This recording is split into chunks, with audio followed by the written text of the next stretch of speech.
El mundo es tan corruptor y pérfido sin enojo que tanto critica al flojo como al que es trabajador. El vivir es un dolor desaforado infinito, que solo se escucha el grito de la sátira en la mente, porque en el mundo excelente hasta el comer es delito. No hay nada en el Caribe que no esté atravesado por el conflicto. Es decir, el conflicto paramilitar trastocó todos los órdenes culturales y sociales de la región. Mi nombre es Dayana Carreño Rangel, soy estudiante de antropología de la Universidad Magdalena. La primera vez que yo iba a los palafitos, yo recuerdo que mi mamá estaba muy preocupada, entonces ella me dijo que ella tenía que ir a ver cómo era eso. Eso es duro porque, sobre todo porque es una zona de conflicto. Y pues uno no está acostumbrado a estar viendo, sobre todo que un hijo de uno esté participando en cosas que pasaron. Entonces mi mamá y mi papá me fueron a llevar en el carro, pero mi mamá no comprendía muy bien que yo le estaba diciendo que el pueblo era muy adentro del lago, o sea que era coger una lancha y eso estaba 1 hora y media en lancha. Y de ahí pues quedaron como a la deriva porque de ahí yo me tenía que montar en una lancha y salir. Y entonces yo me acuerdo que yo me estaba yendo y ellos estaban así como en la puntica, así diciendo adiós. Pero mi mamá con una cara de preocupación como si sintiera que me fuera a pasar algo allá adentro o algo así.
Bueno, cuando el grupo armado llega, eso de las 3 de la mañana más o menos al pueblo, se dividen y empiezan a sacar de las casas a las personas que están buscando con lista en mano. Otros se dedican a robar, otros se dedican, digamos, a amedrentar a la gente, a seleccionar básicamente. En todas, de una u otra forma, se traía a la gente a la iglesia porque necesitaban una plaza pública, un espacio que fuera público para marcar, para señalar precisamente quién está mandando y sobre todo hacerlo visible, o sea, que todo el mundo sienta el terror estando en esa plaza pública. Los traen acá y los encierran en la iglesia. Hay un grupo que lo dejan por fuera y es al que empiezan a torturar, es al que empiezan a hacerle preguntas, digamos, de qué relación tienen con la guerrilla, de dónde están los que no encuentran, que por qué los están escondiendo, les caminan por la espalda, los siguen torturando. Gente que está acá en la iglesia trata de salir para ayudar a los que están, algunos los sacan, otros los vuelven a meter, o sea, y finalmente lo que hacen es encerrarlos y rafaguear, como dicen ellos, a los que están acostados en el piso.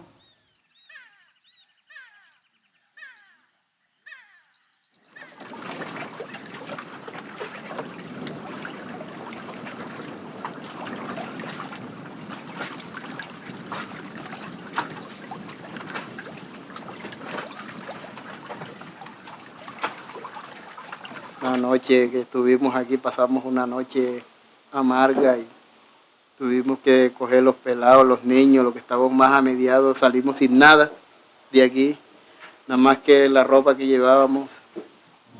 Y ese sitio se volvió el símbolo del terror aquí, porque en ella mataron 12 personas inocentes.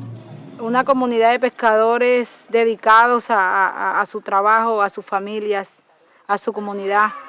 Es como resulta hasta increíble a veces, porque a veces hay momentos que uno se pone como a reflexionar y de pronto a no creérselo y a hacerse preguntas que no tienen respuesta. por qué llegan allá, por qué hacen esto, por qué arremeten contra las familias, si eran familias que no se metían con nadie o no hacían nada malo. Simples pescadores que el único arma, como digo yo, que guardaban en su canoa o en su faena de pesca era el cuchillo con que arreglaban sus pescados. Ya como a las 10 de la mañana, que ya los que estaban eran los perros aullando aquí, eso era lo que se veía aquí después de las 6 de la mañana cuando sucedió el caso. O sea que la gente que masacraron, la masacraron a las 5.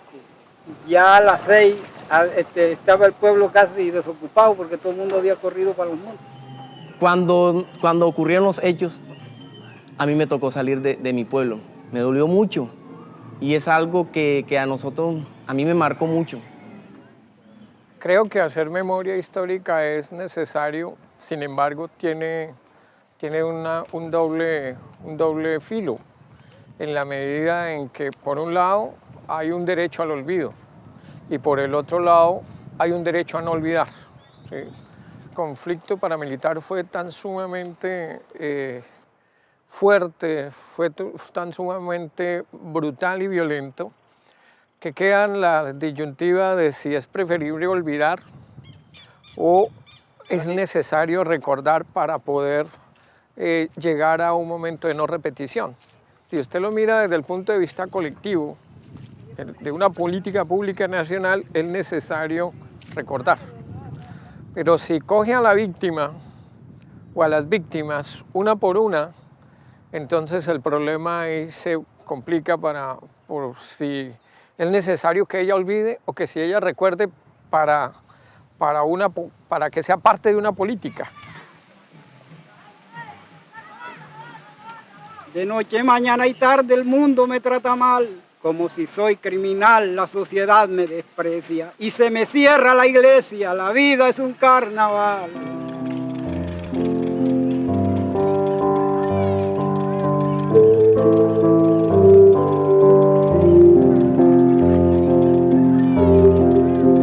¿Qué pasa con ese grupo que se va? El grupo que se va está acostumbrado a nacer sobre el agua, a crecer sobre el agua, a vivir sobre el agua y a desarrollar toda una serie de prácticas que están relacionadas al agua. Entonces, por supuesto, no están caminando como tú y yo lo hacemos, sino que sus piernas son sus brazos, debido a que están bogando. Eso es lo que les permite comunicarse de un lado a otro. Entonces, cuando esta comunidad se ve obligada a llegar a la ciudad, a ejercer una serie de prácticas de las que nunca ha tenido, digamos, la necesidad de desarrollar, principalmente la de mendigar como desplazados o la de trabajar en oficios informales, esto genera un choque cultural durísimo para la gente. Y de ahí me tocó estar en Barranquilla como unos 6 meses. Bueno, allá pasando necesidad y el gobierno en parte también colaboró con nosotros ahí en ayuditas, bueno, pero no era lo necesario para vivir en otro lado. Para mí fue terrible salir de mi pueblo el día que, y más en la forma en como nos tocó huir, porque estábamos huyendo, era como algo de supervivencia, por decirlo así, porque no sabíamos qué nos esperaba la noche o el día siguiente si nos quedábamos. Que yo era una persona que yo lloraba y yo no lo podía creer, yo pensaba que era como una pesadilla y que en algún momento iba a despertar, pero era real lo que vivimos, lo que nos tocó vivir a nosotros todos. El trabajo de allá no es como el de aquí. Aquí sale uno a las 4 de la madrugada, 3 de la madrugada, cuando son a las 11 ya viene para la casita, con bastante, con poquito, pero ya viene. Entre más días más flaco. Era talla 34 y cuando me vine era 28 y todavía me quedaban los pantalones grandes. Y salirnos a desplazarnos a otro lugar, donde las cosas son muy diferentes, a pasar trabajos en casas ajenas. Difícil, ya te puedes imaginar cómo vive un pescador en la ciudad, ¿qué va a hacer? ¿Dónde va a pescar?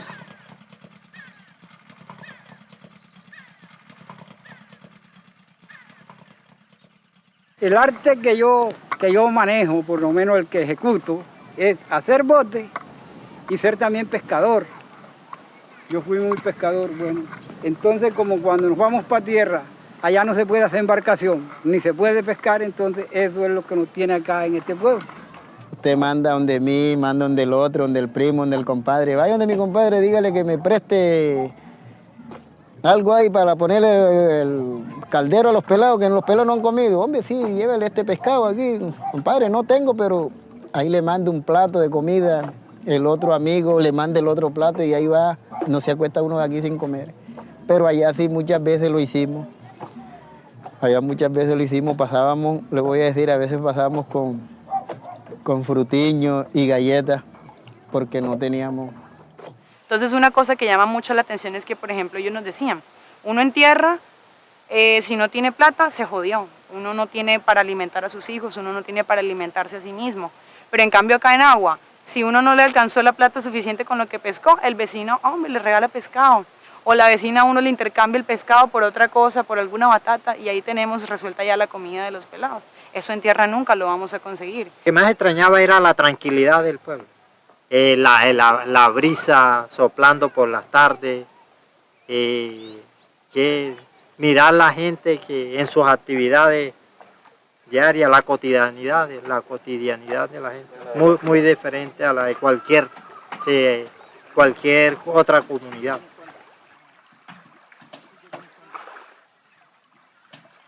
Nosotros pensamos que lo emblemático era, para el caso de la ciénaga y de los palafitos, era el regreso. La pregunta era ¿por qué la gente regresa? ¿Por qué regresó a esos sitios si para uno veía que no hay futuro en esos sitios?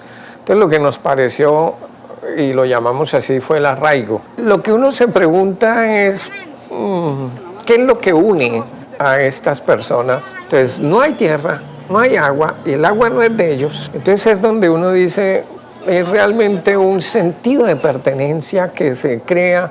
Sí, la gente vuelve a este tipo de asentamiento es porque aquí tienen concentrado toda su vida, ¿no? Tienen compadrazgo, tienen la familiaridad, tienen sus mitos, tienen creencias, tienen sus leyendas.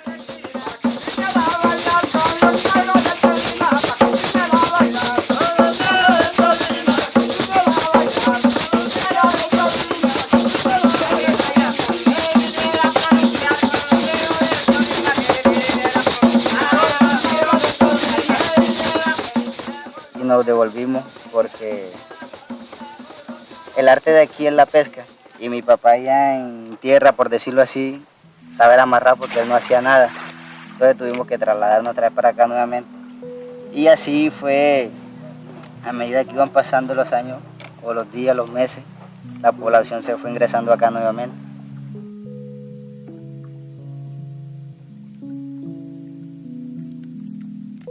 Habían unos que ya habían retornado, cuando nosotros llegamos ya habían unos que habían retornado, otros que no. Y así se fue el pueblo otra vez apoblando.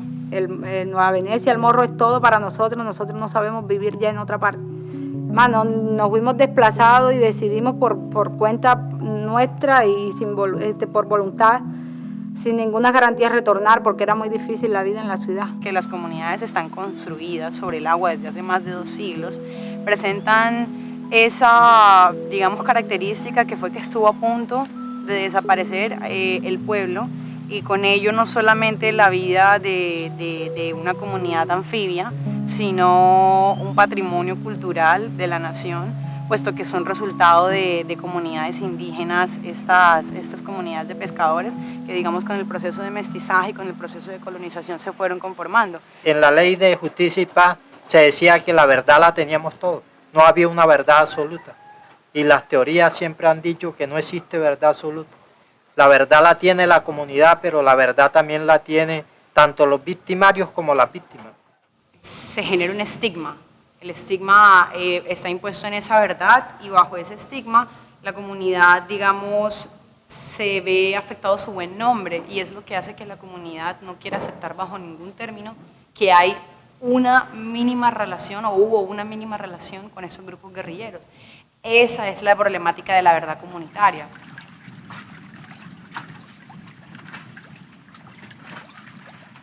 Los paramilitares llegan y arremeten contra pescadores. Hicieron una masacre de pescadores, no masacraron guerrilleros como le habían hecho creer a mucha gente. De pronto a nosotros nos han conocido allá en el exterior por las cosas negativas que hemos tenido aquí, que nos han pasado, la cuestión de la masacre.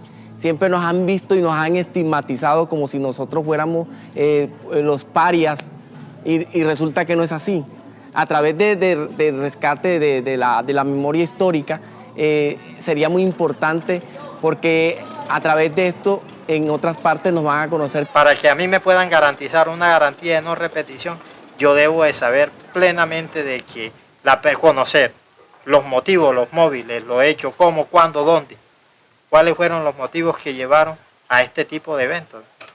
Son muchos los beneficios, si me preguntan, que han salido de esta experiencia de trabajo. Creo que se fortalecieron unas relaciones, que se conocieron unas opiniones en los diferentes procesos. Es mostrar que hay la posibilidad de establecer la diferencia entre el discurso académico y el discurso no académico y que en algún momento los dos son necesarios y que el uno no absorbe al otro por su grado de cientificidad ni nada, sino que es complementario y necesario. Pero acá, a través del trabajo que ha hecho el Centro de Memoria y la Universidad de Magdalena, hemos podido contar la verdad tal cual como sucedieron los hechos. Y nos ha servido también un poco, hablando, ¿cómo te diría? Nos ha servido de terapia, por decirlo así, porque tocar ese tema es muy delicado y muy triste a la vez para nosotros porque nos hace como volver a vivir el momento tan terrible por el que pasamos. Ha sido un proceso, yo te diría como que un poco doloroso, sí, porque ha tocado recordar cosas que uno de pronto no quiere, pero a la vez que le han servido a uno como ese bastón que necesita uno para seguir adelante. Y ver que más allá de eso hay posibilidades y hay otras cosas que se pueden hacer y que se puede seguir trabajando por la comunidad. El problema de la memoria llevada a los escenarios de enseñanza, digamos, lo que decíamos, necesita de un tratamiento especial. Porque por un lado el conflicto en el interior, inclusive de ciudades como esta, que no son ciudades demasiado grandes y que están muy cercanas al conflicto, pero que por razones inexplicables el joven no tiene acceso a esos relatos del conflicto, porque los programas del gobierno, porque los currículos de los colegios no están articulados a eso. A comunidades de aquí del Magdalena que están a escasas 3 horas de acá de la capital, pero que realmente no existe un contacto con ellos, ¿no? Entonces una de las cosas que yo aprecio de esta profesión es eso, o sea, una posibilidad de ir y interactuar con una comunidad que uno, si no fuera por esto, nunca tuviera conocimiento de ella. El conflicto destruyó, provocó mucha desunión, desintegración en las comunidades donde hay mucho inconformismo y ahora carecemos de sentido de pertenencia y ya a la gente no le importa, le da lo mismo si el Estado va y hace algo, lo dejan perder, ya no sentimos como la necesidad de cuidarlo y de empoderarnos de eso, sino que ya nos da lo mismo si lo destruyen bien y si no también. La muerte de un familiar, eso nunca se va a olvidar porque esa persona siempre lo va a recordar y cada vez que recuerda a esa persona siempre le va a dar nostalgia, le va a dar algo, le va a doler. Eso, mucha gente dice que eso se olvida, pero no todos sufrieron el mismo daño. Hay algo que no voy a poder olvidar, que fue una conclusión a la que llegué. Es que ya los muertos tienen nombre. Aquí asesinaron al señor Enrique Moreno, Ángel Segundo Rodríguez, Adolfo Moreno Lara, Juan Pablo Moreno Borré, a Pedro Pacheco y a Arturo Pacheco, hijo. Fue padre e hijo también que asesinaron.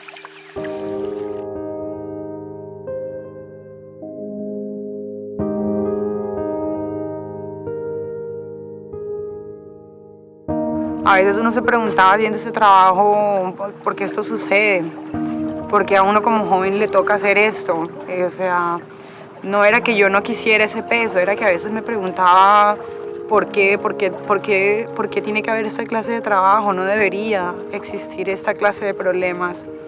Y en la misma medida en la que uno, digamos, va siendo parte de esa historia, se va compenetrando con la gente, en esa misma medida uno va volviéndose un poco más fuerte.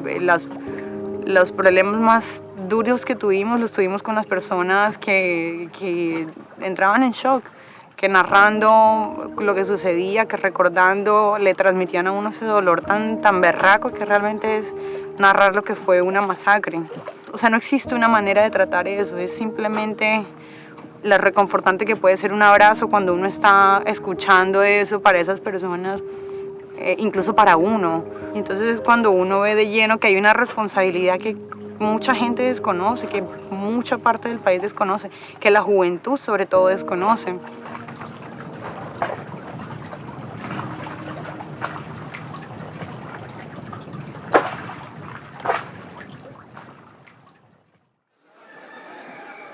Ya sacamos una canción alusiva al morro.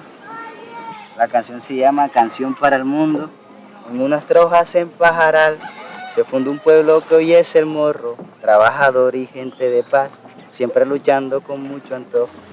Bueno, mi sueño siempre ha sido trabajar por una comunidad diferente, por una comunidad que sea empoderada, que tenga como arraigo, que se apropie del territorio. La escuela aquí de Nueva Venecia empezó con el bachillerato hace 6 años. Fue un sueño que la rectora me invitó para que yo participara en eso. Habían unas personas que me decían que eso aquí no iba a prosperar porque había mucha deserción. Yo dije, eso yo les digo que vamos a sacar esa primera promoción.